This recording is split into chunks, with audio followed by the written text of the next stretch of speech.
Nashukuru Mungu kwa sababu niliwaambia hii kwamba nilifurahi siku moja nilipokuwa nahubiri mahali revival kama hii. Mama mmoja akawa anacheka sana. Alikuwa anacheka sana nikihubiri. Kabla nimalize hivi, huyo mama akaja mapema. Akasema, pastor, nataka kuongea na wewe.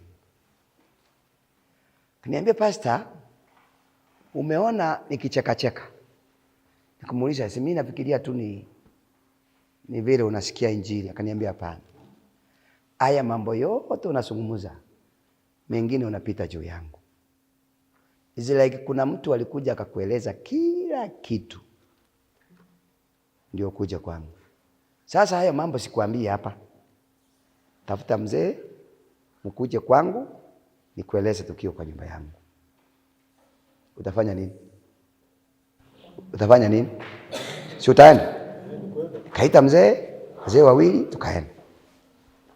Tulipoingia ndani, mama akang'ang'ana kabisa, akatengeneza kachai, kaleta mkate na maandishi yenye imeiva hapo, matoka usi.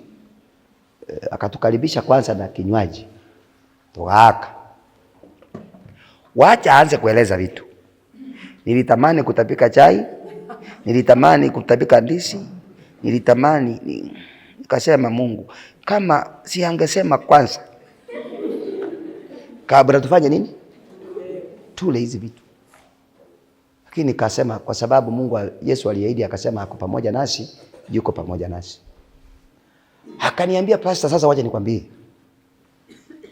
Hakuna kitu ambacho sitafanya. Akaniambia, unaona hiyo gate ulipita? Vile uliingia ndani, chini yake kuna miungu. Unaona hapo kwa mlango juu? Mama yetu nyumba yangu sije alikuwa gachwa. Gesiri kuna zile visanda vile chingoko. Ichi aturagiri, mnaelewa kitu nasema? Mnawekanga pale juu na vijiti. Kaniambia, unaona hapo? Kwa sababu nilikuwa nimekaa na fence kwa mlango juu. Unaona hiyo? Kamwambia, si nimeona tu ni visanda hivi ni vite. Kaniambia, hapana. Hiyo ni miungu. Akaniambia, kwa hii nyumba yote hakuna kitu kisafi. Imagine paka hiyo ndishi tumekula.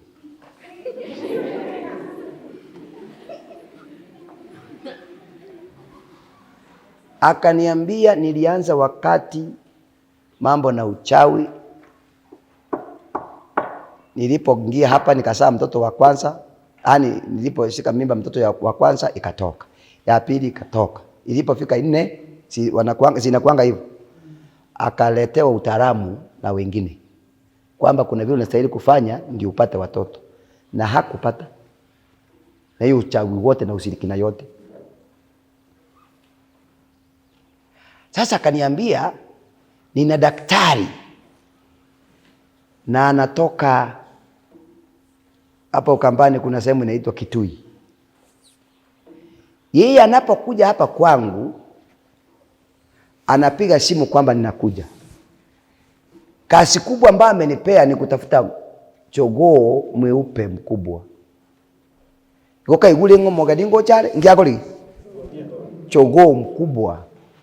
Na anapofika aingii kwa nyumba mpaka nilete ile jogoo, na inabidi anakuja usiku kwa sababu asionekane mchana. Anakuja usiku. Anamwambia, shika jogoo ushingo awachinchi mukungu uli umanyako utaliletwa ni mutwi bayangenta.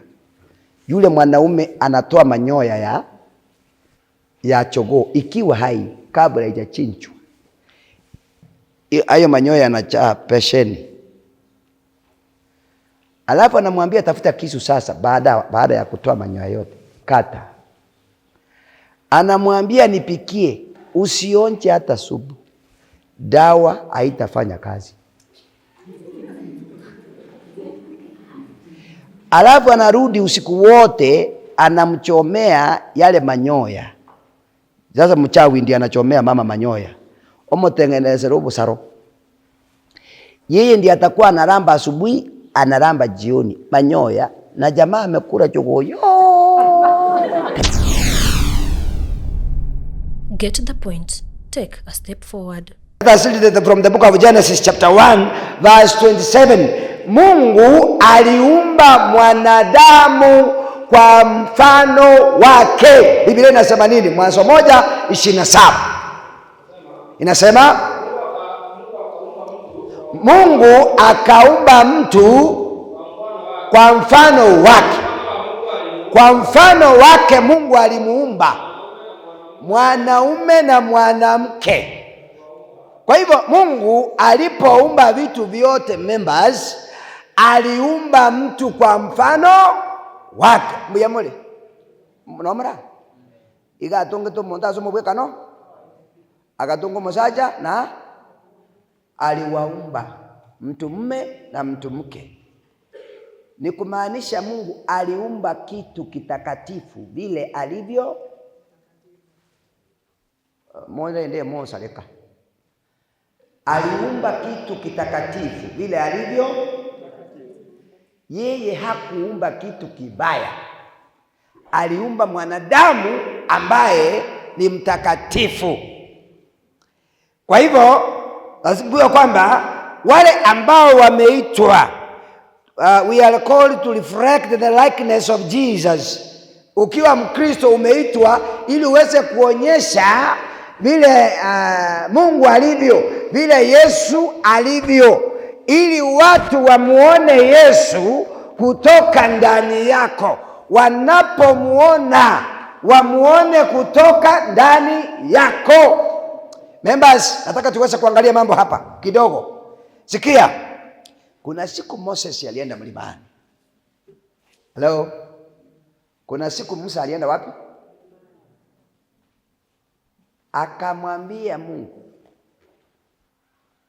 nataka kukuona. Mmekutana na kitu kama hicho? Mmekutana na kitu kama hicho? Wasi alimwambia Mungu. Musa alikuwa anaingia milimani, alafu Mungu anaongea na yeye milimani, lakini afanye nini? Kanisa mjambo, naomba mkae hapa. Naanza kuwafuruta kabisa. Anaongea, anamwambia ndaambia wana wa Israeli. Siku moja Musa naye ni nani? Akasema nkorolito. Kamwambia Mungu, natamani kukuona. Onya nyasawa koseka, akakora kitu. Koseka akalikusi. Halo, Mungu anacheka kweli? Kuna mwingine ameimba Mungu anacheka. Lakini kwa sababu tuliumbwa kwa mfano wake tunaamini anacheka. Kwa sababu furaha ni ya nani? Ni yake. Hawezi kuweka furaha bila kucheka. Kwa hivyo akacheka. Kauliza Musa, kuna statement aliweka. Kamwambia Moses, ukiniona na hayo macho utakufa. Kwa hivyo akaje huyo Mungu ako namna gani sasa? Huyu ni rafiki yake Moses. Ako na uwezo wa kusikia yenye anaongea. Ni rafiki wa Mungu kabisa. Tena Mungu anamwambia Musa, ukiniona na hayo macho utafanya nini? Kwa hivyo Mungu akwaje? Akwaje? Members, Biblia inasema ni mtakatifu, mtakatifu, mtakatifu, mtakatifu, mtakatifu. Ni mtakatifu. Halo? Ni mtakatifu. Na huyu ndio Mungu ametuita. Na anataka wale wote amewaita wawe watakatifu vile alivyo mtakatifu. Tusiwe na lawama kwa sababu aliyetuumba. Musa, kwa sababu Mungu alimuonea sisi huruma, hiyo nayo haiko kwa Biblia, lakini hiyo ni mimi nafikiria. Akasema tu wacha kitu nitafanya, sitamruhusu anione uso. Akamruhusu amuone kwa mapega tu. Musa alishtukia mtu akienda, haki afadhali yeye. Afadhali Moses. Niona mtu akienda, hiyo mwangaza tu peke yake ilipiga Musa ajabu. Ubarabuli ulichapa yeye ajabu. kwa sababu ni mtakatifu. Afadhali yeye aliona mgongo. Hata akanyaga tu, hata tu akanyaga tu aniambie eneli laboratoriane, nitaenda nikae hapo. Uonyeshwe tu kitu ambacho Mungu amefanya. I'm telling you. Bila Moses kujua, kumbe ile mwangaza ambayo ilimchapa naye akabadilika sura. Members, sikia. Uwezi ukakutana na Mungu akakupa mwanga wake na upakie vile ulikuwa. Kuna vile sura yako inastahili kubadilika. Eki moko ikubona moja kwa Jumatatu kaona ati. Nanye gasete mwigwiti. Oyo mubikuyu. Ni mmoja tu amesikia hiyo. Sikia. Wana wa Israeli walipoona Moses walishtuka, wakaanza kurudi nyuma kwa sababu wameona mtu tofauti. Wakasema leo Mungu ameona akuche peke yake. Leo Nyasaye aachabweka. Musa yeye bila kujua kwamba watu wanasonga nyuma, anastuka kwa nini wanarudi nyuma. Anapokuja mbele, anapoongea, wanasikia sauti ni ya Musa, lakini sura ni nyingine. Yeyote amekutana na Yesu inastahili uweze kuwa mwangaza kwa watu unaokutana na wao. Haki mumeanza kusikia. Haleluya.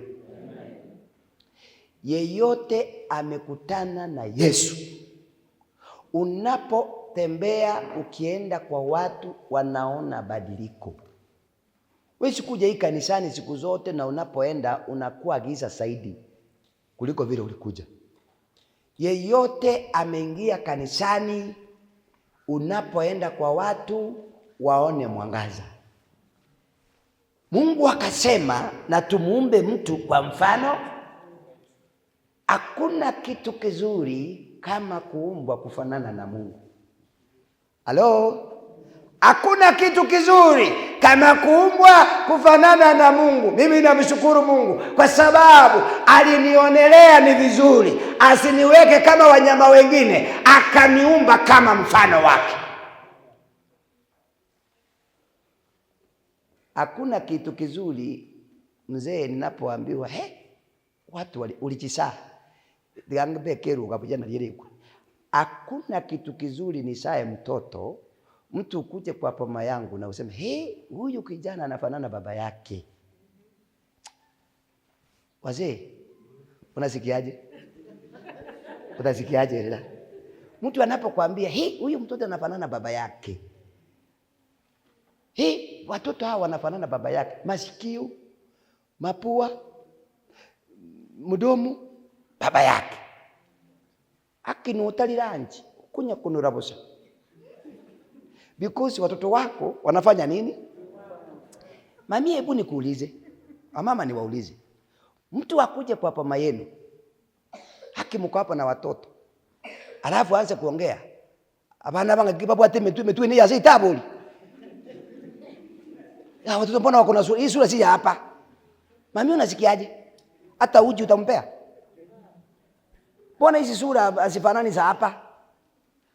Kwa hivyo anamaanisha nini?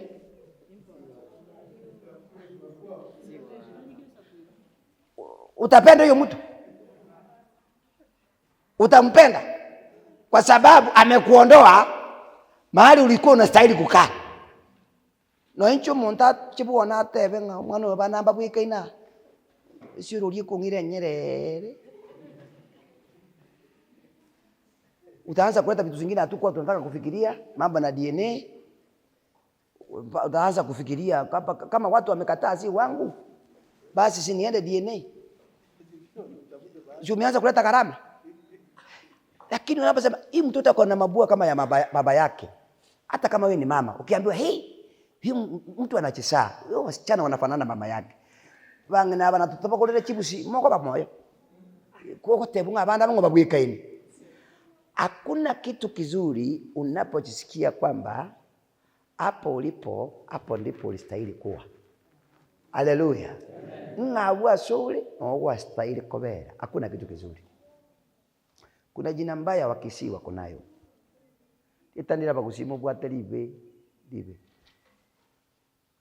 Unatukana mtoto ambaye mama amekuja naye kerentaniki. Hiyo jina ni mbaya. Ukiambiwa kama ni wewe umeambiwa, unasikiaje? Unapoambiwa jina, unasikiaje? Kuna msichana alizaa mtoto akiwa kwao. Haimaanishi msichana akizaa mtoto hataolewa. Si hataolewa? Na anaenda kwake na mtoto. Na alikuja kwa hiyo poma mtoto akiwa mdogo sana. Kwa hivyo kijana akakuwa, mtoto alikuwa mtoto wa kiume, akakuwa akijua huyu baba wako na yeye ndio baba yake mzaa. Na alimlea tu, na hiyo heshima naye alikuwa nayo. Lakini sijui mahali pepo chafu ilitokea wakati alikuwa anawanya shamba. Akaita meeting, kijana akijua yeye ndio mkubwa. Akaweka hao vijana meeting, na ni watu ambao wameoa, kila mtu ako na watoto wake. Na kila mtu amechenga kanyumba kwake. Sasa siku ya kukata shamba imefika. Mzee akaambia yule kijana face to face mbele ya ndugu zake, wewe sitakupatia shamba hapa. Mama yako alikuja na wewe. Kwa hivyo utangoja nikatie watoto wangu nilio sana wa damu yangu shamba yenye itabaki ndio utapewa. Mami utafanyaje? Utafanyaje? By the way, kama wewe ni mwanaume waambiwe hivyo, utafanyaje? Sio ni kitu mbaya? Wanafanya hivyo. Wacha huyu. Wakisii hapo ni kwetu. Na mimi hapo ndio nilisaliwa. Niko na damu ya Ukisii ndani, ukinipasua kidogo iko. Wacha niseme kama vile Paulo alisema. Imagine yule mwanaume kitu alifanya, alienda akatafuta panga. Akainoa vizuri. Asubuhi na mapema akaenda kwa mama yake jikoni. Akamwambia, mami, mambo ni mawi. Sitaki ukora, sitaki unidanganye. Ni moja tu. Na nakuhakikishia kwamba hakika usiponiambia nitakukatakata mdogo mdogo, nichase gunia nitupe. Tell me, where is my father? Najua hawa mama hata kama walikuwa na uhusiano wakiwa class 6, baada anamchulia hali.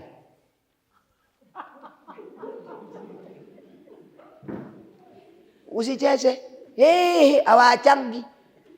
Hawachangi rahisi.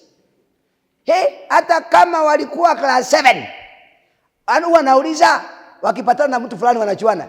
Fulani anaendeleaje? Alikuja akaoa na nyometa. Ako na watoto wangapi? Anajua, ako na hiyo nini yote, information yote. Kwa hivyo anajua. Kwa hivyo mama alikuwa anajua jamaa na vile ameoa, na hata wakikutana kwa soko kuna ile hai wewe. Ni sisi wakati mwingine wanaume unakienda unaenda. Lakini sio wote. Kuna wale wanakumbukanga. Mama akamwambia wasi, kijana yangu usiniue. Baba yako ako sehemu fulani. Anaitwa hivi. Weenda mpaka kijiji kinaitwa hivi. Hapa Kisii. Muishi katika kanyumba kae na bana. Liacha nyumba yake hapo na watoto na mke. Hasemi akatoka mbio. Akaanguka hicho kijiji. Akaambiwa ni hapa. Akaanza kuuliza. Akakutana na wazee wamekaa kwa bench fulani. Makoko nali yako wewe para. Mnaelewa kitu nasema? Wanaume wazee wamekaa hapo, wako na makofia, chiko biji jinge zuri. Wako hapo. Mzee kijana akaona nisipoambia wazee ukweli, hawa wazee ndio watanisaidia. Akasema ninataka mtu anaitwa fulani wa fulani. Kamuuliza unamtaka kwa nini? Kijana akasema hapa sasa ni kujiweka wazi akaambia wazee ukweli. Wazee wakamwambia bash, kapa. Unajua kuna wazee wanapenda kuhakisha mioto kwa miti ya watu. Bash. Sit here. Huyo mzee unasema saa hii ndiye ametoka hapa. Saa hii yeye ndiye alikuwa amekaa hapa. Simu kamulika mwishi. Akoli. Aiwe kile. Ati naenda nyumbani. Rudi kidogo. Hiki ila na Jana buno ole iko ikinekeka kusia tumeke.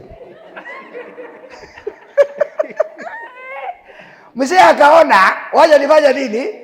Kurudi anakuta kuna mtu ambaye hakumwacha hapo. Kijana kuona baba yake for the first time akaanza kulia, akikumbuka na kile alichoambiwa. Mzee anamuuliza, mbona unalia bwana? Kumbe ni kijana wake mkubwa aongei. Wazee wakamwambia, wewe mzee tulia. Wakaanza kumkejeli, angalia hiyo mtoto mzuri.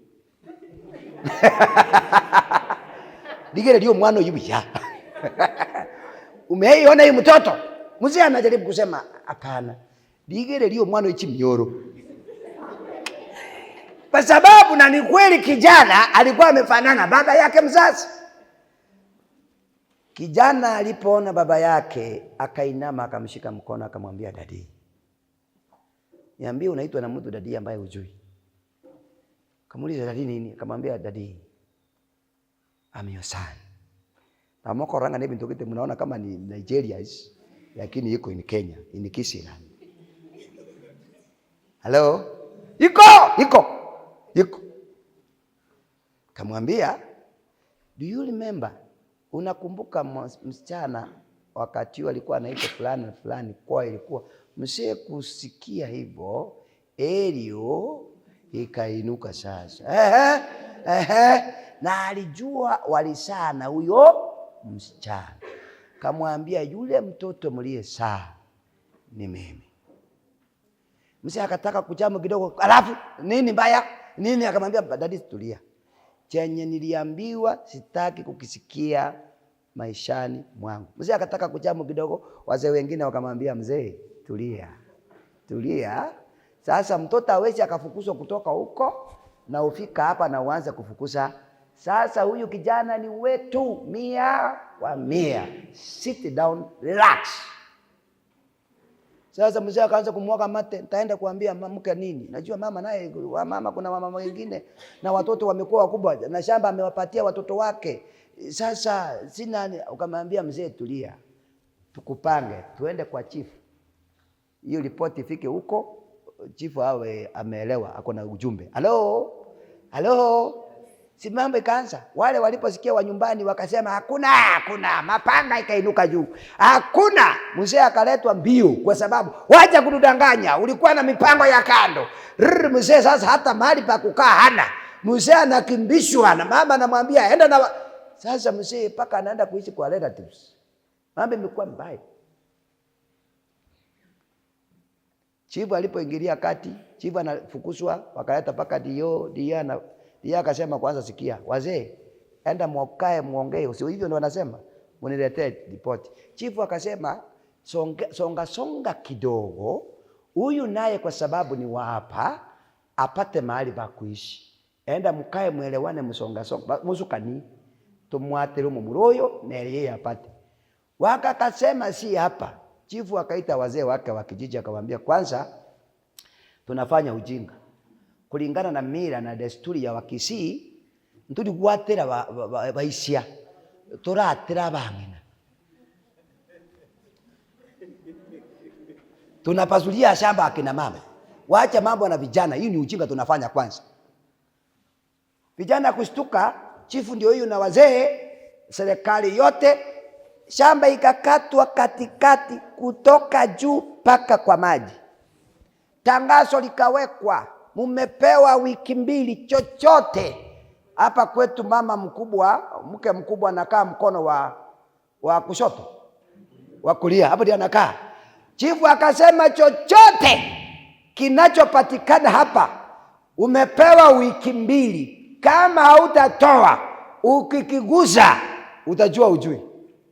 Kwa hivyo kama ni choo, kama ni unit ya ng'ombe, nyumba, chochote, hata kama ilikuwa ni permanent house, waling'ang'ana wiki hiyo kuhamisha vitu zao emeteme kabili, kuhamisha kwa sababu kumekuwa vibaya. Kijana akasimama kwa shamba ya mama yake, akaiangalia kutoka juu paka chini, kwa sababu paka chini si akachi ya lengo. Kijana akaenda kwao, ile kwao ya mahali alikuwa, akabeba watoto wake na mke wake akawaleta kwao mahali alisaliwa. Akachenga nyumba, akachengea na mzee, kwa sababu mzee sasa ana uhusiano na ile nyumba nyingine, akachengea mzee, akaanza kuishi vizuri. Kwa hivyo ukiwa first born usikuamilie kwamba wewe ni mkubwa. Kuna wakubwa watakuja. Usikae hapo. Ukisema wewe ni mkubwa. First born. Usikae hapo na mimi kijana mkubwa. Kuna watakuja.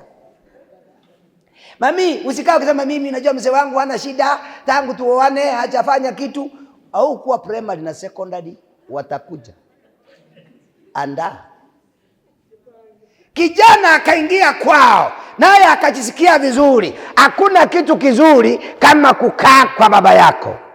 Sisi kama wana wa Mungu, Mungu anapotuita wana wake, anataka tukae pamoja naye tukiwa watakatifu vile alivyo mtakatifu. Tusiweze kuwa na lawama kwa sababu mwenye ametuumba na tunaitanishwa kwa jina lake, yeye ni mtakatifu. Nataka niseme hivi.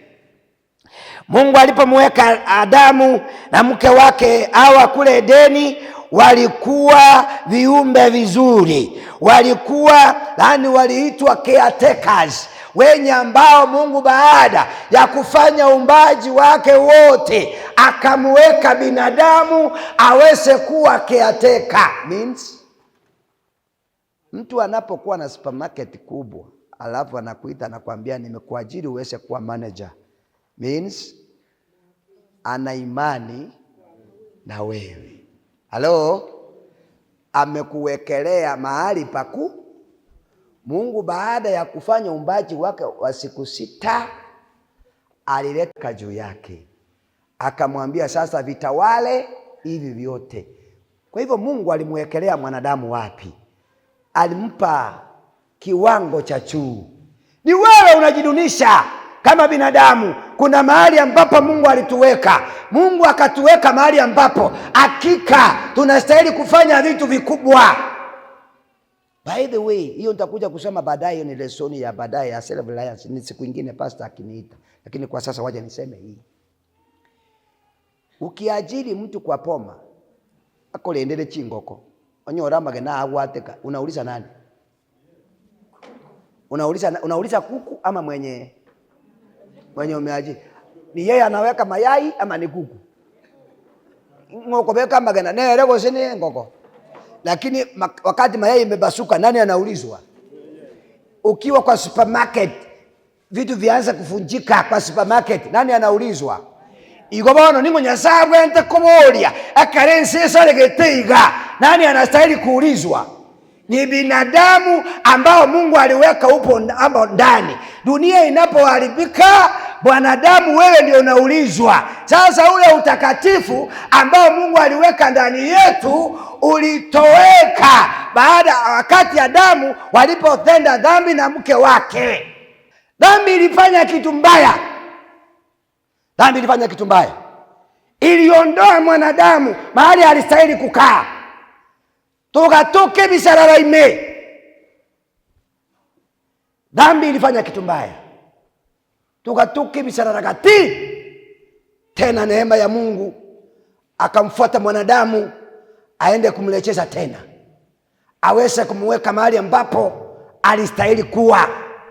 Kwa hivyo Mungu kupitia kwa mwana wake, kwa sababu ya wokovu wa Yesu Kristo, hivi sasa tena hatuko pale kwa sababu tumeondolewa.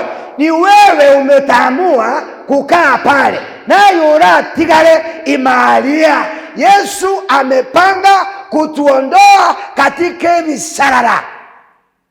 Sasa kubali uwe mtakatifu, kwa sababu utakatifu umerejeshwa. Usiwe na mtu ambaye hakuna lawama lolote. Adamu wakawekwa, wakafanya mambo hayo. Dhambi ilipoingia, mambo yakaharibika.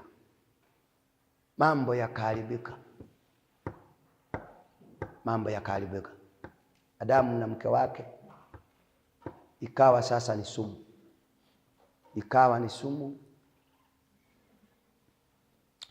Yesu akaamua kuwa daraja ya kuja alale chini, ndio tupite juu yake, tutoke katika hali ya mauti tuingie katika uzima wa milele. Na unaambiwa Yesu amekuwa daraja. Yesu obere ligogo karwe bisarare hivi mahati, toka kwa hizo uchafu, tembea juu ya hii daraja, ufuko ingie mahali pazuri. Na unakataa, na faida ni yako, si yangu. Kwa Mkristo faida si ya wachungaji, ni wewe kama memba. Wewe ndio utakaa vizuri na mke wako, wewe ndio utakaa vizuri na mume wako na watoto wako. Ni wewe utaishi vizuri. Unapembelezwa kwamba kubali utembee, utoke kwa vichaka uingie mahali pazuri, na unakataa. Muntu bwanga, uko mahali ambapo uko na uchafu wote na bado unataka kutembea kwa Ukristo, na uko katika hali ya uchawi na ushirikina na uchafu wote. Uko sasa machinya sae, unaenda na miungu. Kuna miungu ya biashara uko nayo, kuna miungu ya ndoa uko nayo, kuna miungu umebeba uchawi na ushirikina, na wewe bado uko kanisani na bado unasema kwamba mimi niko pastor, nitakuja siku moja. Kumbuka, aliyetuumba ni mtakatifu. Shetani akatupeleka kwa uchafu, lakini Yesu ametengeneza daraja uweze kutoka kwa uchafu, kwa usherati, ndipo ukuje ng'ambo hii. Kwa hiyo marafiki zangu, wakati mwingine kuwa serious katika mambo haya. Kuwa serious kwa sababu wewe unapoitwa, Mungu anataka sana uchafu wote ukuondokee, uweze kubakia ukiwa mtu wa maana. Nashukuru Mungu kwa sababu niliwaambia hii kwamba nilifurahi siku moja nilipokuwa nahubiri mahali revival kama hii. Mama mmoja akawa anacheka sana. Alikuwa anacheka sana nikihubiri. Kabla nimalize hivi, huyo mama akaja mapema akasema, pastor, nataka kuongea na wewe. Alimukisi narani lishiza moji nyingi bisa kubyonsi nara etire Kenya. Huyo sasa ni Mkisi. Kaniambia, pastor, umeona nikicheka? Nikumuuliza, si mimi nafikiria tu ni vile unasikia injili. Akaniambia, hapana, haya mambo yote unazungumza, mengine unapita juu yangu. Is like kuna mtu alikuja akakueleza kila kitu ndio kuja kwangu. Sasa hayo mambo sikuambie hapa. Tafuta mzee, mkuje kwangu nikueleze tukio kwa nyumba yangu. Utafanya nini? Si utaenda? Kaita mzee wawili tukaenda. Tulipoingia ndani, mama akang'ang'ana kabisa, akatengeneza kachai, kaleta mkate na maandishi yenye imeiva hapo matoka usi. Akatukaribisha kwanza na kinywaji. Tuaka. Wacha aanze kueleza vitu. Nilitamani kutapika chai, nilitamani kutapika ndizi, nikasema Mungu, kama si angesema kwanza kabla tufanye nini? Tule hizi vitu. Lakini nikasema kwa sababu Mungu, Yesu aliahidi akasema ako pamoja nasi, yuko pamoja nasi. Akaniambia, pastor, sasa wacha nikwambie. Hakuna kitu ambacho sitafanya. Akaniambia, unaona hiyo gate ulipita? Vile uliingia ndani, chini yake kuna miungu. Unaona hapo kwa mlango juu, mama yetu nyumba yangu sije alikuwa gachwa. Gesieli kuna zile visanda vile vya chingoko. Ichi aturagiri, mnaelewa kitu nasema? Mnawekanga pale juu na vijiti. Kaniambia, unaona hapo? Kwa sababu nilikuwa nimekaa na fence kwa mlango juu. Unaona hiyo? Kamwambia, si nimeona tu ni visanda hivi ni vite. Kaniambia, hapana, hiyo ni miungu. Akaniambia, kwa hii nyumba yote hakuna kitu kisafi. Imagine paka hiyo ndishi tumekula.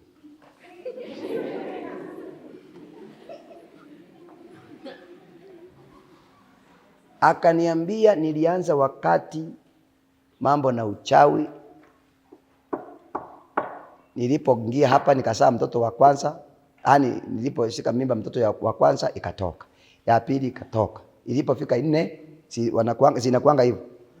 Akaletewa utaalamu na wengine kwamba kuna vile unastahili kufanya ndio upate watoto, na hakupata, na hiyo uchawi wote na ushirikina yote. Sasa akaniambia nina daktari na anatoka hapa Ukambani, kuna sehemu inaitwa Kitui. Yeye anapokuja hapa kwangu anapiga simu kwamba ninakuja.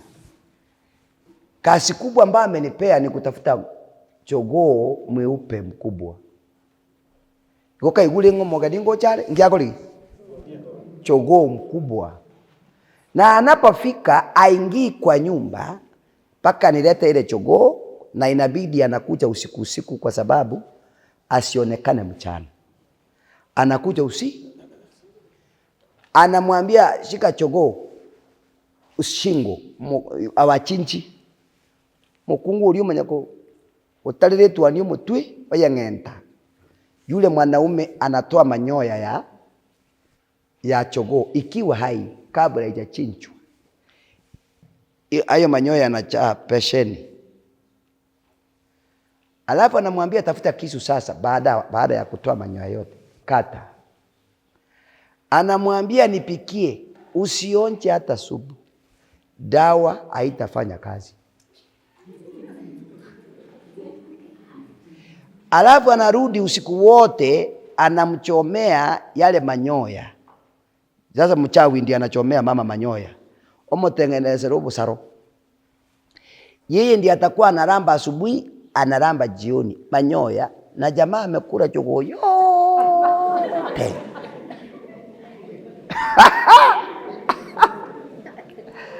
Wewe unalamba nini? Manyoya. Sasa nikasema pastor, nimeteseka, nimetafuta mbinu ya kuondoa hizi vitu hapa kwangu, nimeshindwa. Ndio maana nimekuita uniondolee hizi vitu hapa. Nikamwambia mimi siondoi, anayeondoa ni Kristo Yesu. Mimi sina uwezo. Wewe ukikubali Yesu ataziondoa na usarende, basi utakuwa sawa. Akaleta vitu zote kutoka ndani, binda akachaka buku nichi anga analeta hivi anamwaga. Matoke tuliete, ama toke tuliete.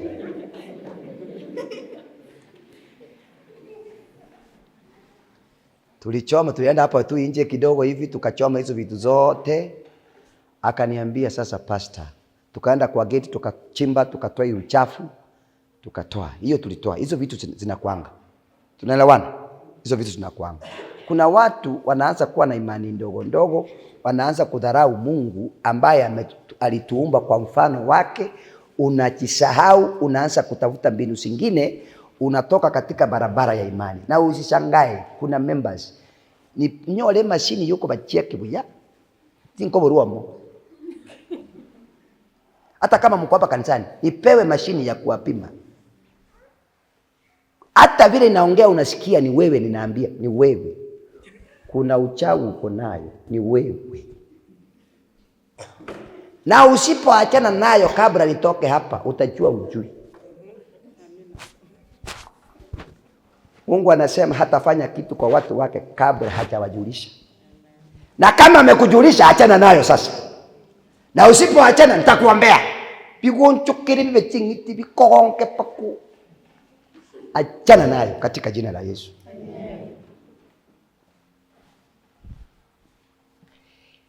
Unaposoma kitabu cha Mwanzo, Exodus 20 mstari wa 19, inasemaje? Kutoka 20 mstari wa 19, soma haraka kwa sababu ya muda. Inasemaje? Kutoka 20 mstari wa 19 ina yale inasema. Inasemaje? Inasema wakamwambia Musa, sema nasi wewe, nasi tutasikia. Bali Mungu asiseme nasi. Akisema nasi tutakufa. Sikia, siku moja Mungu alitembelea wana wa Israeli katika hema. Kuna mahali vile alikuwa anakuja, waliposikia tu hivyo wakaambia Musa, hapana. Kile waliona walikataa, wakasema asinene nasi, akinena nasi tutakufa. Musa yeye akasonga mbele aweze kuongea na Mungu, kwa sababu ana kibali cha kusimama mbele za Mungu. Kama wewe ni Mkristo, unastahili kuwa na kibali cha kusimama mbele za Mungu. Usiiche chochote kikakusuia. Siku moja wana wa Israeli wakaambia Musa, sikia, wacha kutudanganya ati mnaongea na Mungu, mnaongea na Mungu, na sisi tunataka kumuona huyo. Musa akasema, basi wacha niende nimwambie, kwa sababu ni nyinyi mnataka. Musa asubuhi ya moja kwa moja mlimani kwa Mungu. Mungu kagusi batebire batakete kokora. Mungu akamwambia, enda waambie wajiandae, wasafishe nguo zao, wakuje. Musa moja kwa moja kwa kambi. Amesema jiandae, nafasi imepatikana, mwende. Watu wakaanza kufua nguo, wanaenda kumuona nani? Waacha waanze, roho nabii inaeleza. Waacha waanze. Wengine kama walikuwa na tuviatu, wanaenda kuona nani? Wameweka tufuli kwa masikio. Wamekete vivuli ya mato. Zingine zile mnaweka miungu mbali. Waliweka ndio waonekane mzuri kwa Mungu. Wanataka kuwa warembo kwa Mungu. Wakasahau mwenye aliweka urembo kwa binadamu ni nani? Ameongezea vitu zao tena. Wanataka kustua Mungu vile wanaonekana mzuri. Kama kuna ile walipaka ile mafuta ya kupangusha, wakafanya nini? Mungu anaangalia tu kutoka milimani. Asubuhi wakaanza, twende. Wanatangulia kwenda. Tu watoto, vijana, wazee. Soma vitabu vya roho nabii. Mungu akageuka tu, akageuka tu. Ile kugeuka tu awaone. Ile radi ilipiga gurumu, pupu, kugeuka kama angesimama. Najua kuna kugeuka na kusimama. Chenye waliona viatu vilipaki huko milimani. Ebikoro tono wabikali. Wakati ya joka. Wakalabanga naiga. Walitoroka. Wakaambia Musa, enda ongea na yeye, utuletee ripoti. Kuanzia leo tumesarenda. Hatutaenda kwa sababu ni mtakatifu. Haleluya. Chenye ambacho kiliwazuia ni vile ambavyo roho zao zilikuwa chafu, asingepata nafasi ya kufika mbele za Mungu. Vile mlivyo sasa, hivi karibuni tutaenda kumuona baba yetu. Hautafika kama kuna uchafu. Halo? Hautafanya nini? Hautafika. Ingine ya mwisho 33:5 Exodus. Ya mwisho 33:5 Exodus. Ya mwisho inasemaje? Inasema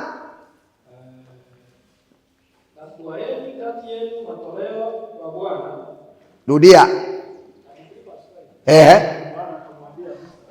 Bwana akamwambia Musa, waambie wana wa Israeli, nyinyi ni watu wenye shingo ngumu. Mimi nikiingia kati yenu dakika moja nitawaangamiza. Halo? Amjambo? Kwa sababu ya shingo zenu ngumu, nikiingia kwenu just 1 minute, hamtakuwa katika dunia. Just a question ndio niwaombe. Noisha ini muratare na Yesu ile dakika ya mbara. Mtaweza tembea na Yesu dakika moja hivi kwa barabara ukijipima. Msiende mbali, tago nkirira. Tusiende mbali. Sio nyinyi ndio mnaomba asubuhi jioni kwamba Mungu tuma malaika zako watulinde. Mnaiomba kwamba Mungu atume malaika wawalinde mnapolala? Mnaiomba hivyo? Je, ukiomba hivyo alafu ukiingia sitting room upatane kuna kamzee kamekaa hapo kuambie yule malaika uliomba ni mimi, njoo ulale nikulinde, utakubali? Si wewe ndio uliomba malaika? Na mpatane na yeye bedroom kwa bed, kitanda amekaa, akwambie yule malaika uliomba ni mimi, lala, utakubali? Ni kwa nini? Una uwezo, una ruhusa ya kuona utukufu wa Mungu. Hata ukiambiwa hautaamini, kwa sababu hata wewe unajijua una uwezo wa kuona utukufu wa Mungu. Lakini wale ambao ni watakatifu wana uwezo wa kuona utukufu wa Mungu. Na hakika na wewe ukiachana na dhambi zako, vile ambavyo Mungu alimwambia Musa, waambie waondoe uchafu kati yao ili niweze kuwa katikati yao. Waambie. Friends, Mungu ambaye ametuita ni muweza vyote. Nyasao turangiri no yobwete onsi. Kuna mahali ambapo ametutoa wengine. Tunapoona unafanya jokes na huyu Mungu tunakuonea huruma. Watu wakisimama hapa kila mtu aanze kusema kile ambacho Mungu amewatendea. Hakika Mungu ametutoa mbali. Halo, tusifanye hapa sana hadi tunachua. Tusifanye hapa sana hadi tuko na vitu. Nikisema ukweli, wacha hao watoto wenu wale ambao wa miaka yangu na wengine mmezidi umri. Tuseme ukweli, ni neema ya Mungu mko hai leo. Na uko na rongi na tai na kiatu ya rangi. Sema ukweli. Na wakati mwingine ambia watoto wako ukweli, kuna siku mlikuwa mnalala na kondoo. Si ni hivyo? Ambia watoto wako ukweli, kuna siku ambayo mama yako alikuwa anapika ugali, anafunika sahani na ugali ingine, yaani anatumia ugali kama kushona sahani ili akuwekee food. To be very sincere. Si uliona hiyo? Msasi, msimulifanya mama, si mliona? Kwa sababu masahani yote kwa poma ilikuwa imefanya nini? Kwa hivyo mama anaweka ugali, anakata kadogo, anafunga hiyo kashimo, anakuambia kabla kupee anakuwa mwalimu kwanza. Kwa sababu hawezi kukupatia hivi, lazima apike. Number 1 yeye ni mpishi. Number 2 mfundi. Lazima afunike. Number 3 mwalimu. Anakuambia usitoe hii. Hii unakuja kutoa ya mwisho. Ukitoa hii supu itafanya nini? Na ni kweli siku ile tulikuwa tunatumia supu nyingi, sio mboga. Ndio ulikuwa unaweka supu mingi ndio ukule nayo. Tuseme ukweli. Watu wengine mlikuja kuvaa kiatu ukienda form 1 na si yako, ilikuwa ya jirani ama ulisaidiwa. Tuseme ukweli, ni hivyo? Ni neema ya nani? Ya Mungu. Watu mmepitia magumu. Abantu mwe mbulero ngolie kibando. Mbona mteko yero, mbona mtayeruji. Kuna wengine tulikuwa tunapewa meseke. Mimi I remember nililelewa kwa nyanya yangu nyumbani bo mame, naona akinileta tinga kijinyingi. Magukuru alikuwa anatengeneza pusa. Kuna ile ya kufinya na gunia. Anatoa juice, anaacha hiyo machicha.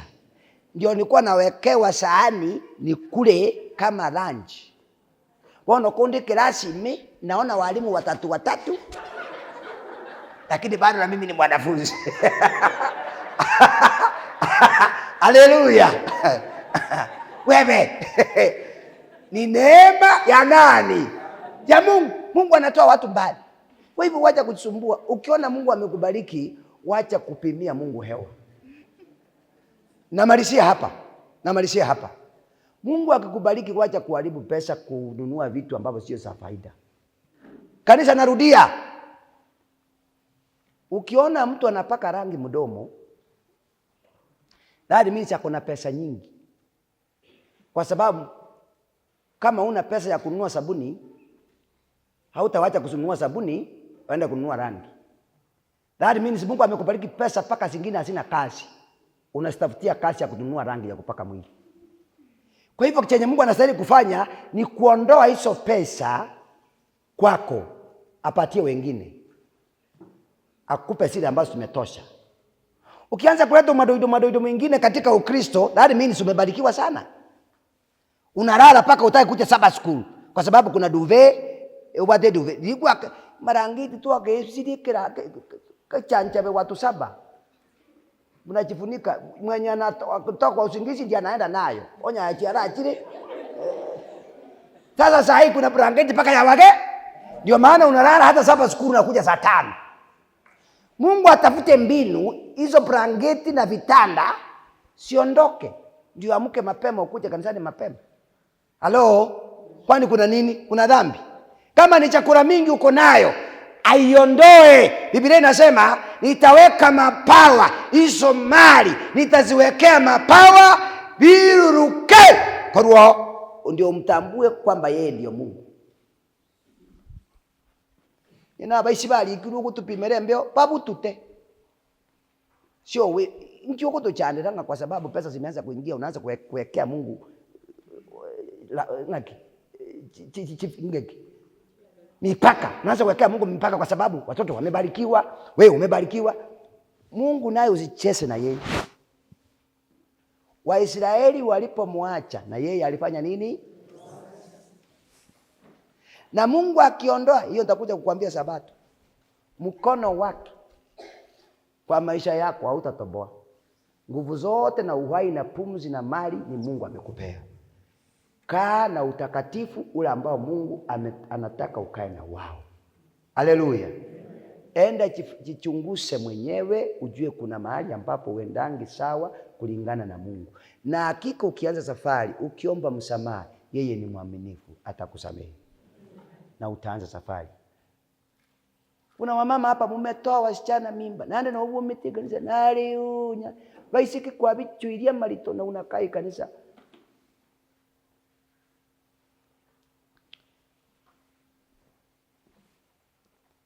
Na atebia balisia bagakanga.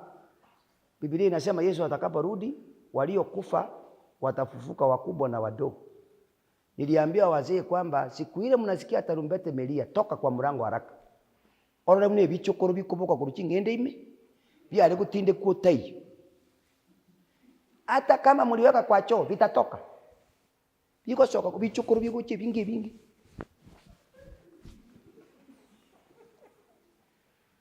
Pindi kurua matoka vitatoka kwa disi. Kwa sababu najua kabisa ile mimba mnatoa amujulizi mzee. Mzee anaambiwa kwamba kuna mjukuu hapa tunaweka kaburi. Amujulishi ndugu zake, ndugu za abange na Rome. Mwana uyu ngoba temolenga muswati minonyo ndo mwana jitoeni. Munaita mchungaji. Koranga limule pastor ache kwa sababu mmoja kwenu. Sikia nimalize, nataka kumaliza. Na changa nilikuja nikakuta amalita na mukoro kabanda bako kunyembera amachuma. Wamama wengi ni machuma. Machuma tubwate kanisa imenama. Machuma ni wale wanachimba kaburi.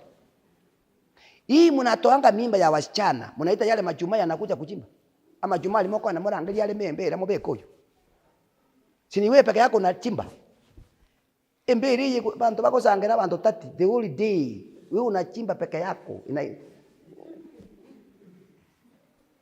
Morisha embera kwanya kwa nasi kule mna maisha. Kubwa wanaanza saa 12 mpaka saa 8 ndio wanafikia kaburi. Lakini wewe unachimba peke yako. Igoro joto konyora bakungu babiri. Karo monta kuli kenyoru. Mbera tabed. Pamora bali barati mungu. Wewe ndio chairman wa matanga, transport manager, wewe ndio mchungaji, pale permit wewe ndio uko nayo. Kila kitu ni kwaya ni wewe. Kila kitu kolera naye semo. Hiyo programu yote inafanyika kwa matanga ni wewe. Na kiumbe kitevu. Hakuna kiumbe kitevu hapa. Yana machuma. Lakini akibadilika aombe msamaha, atasamehewa na Baba wa mbinguni. Na aingie katika ufalme wa Bwana. Haleluya. Utasamehewa. Kaba serious kutule kanisa. Mbinguni inashuka, tunaenda mbinguni. Igorongo kaenda igorongo so watu le mapema. Haleluya. Nataka tufike zote kwa Baba yetu. Tufike kwa Get the point. Take a step forward.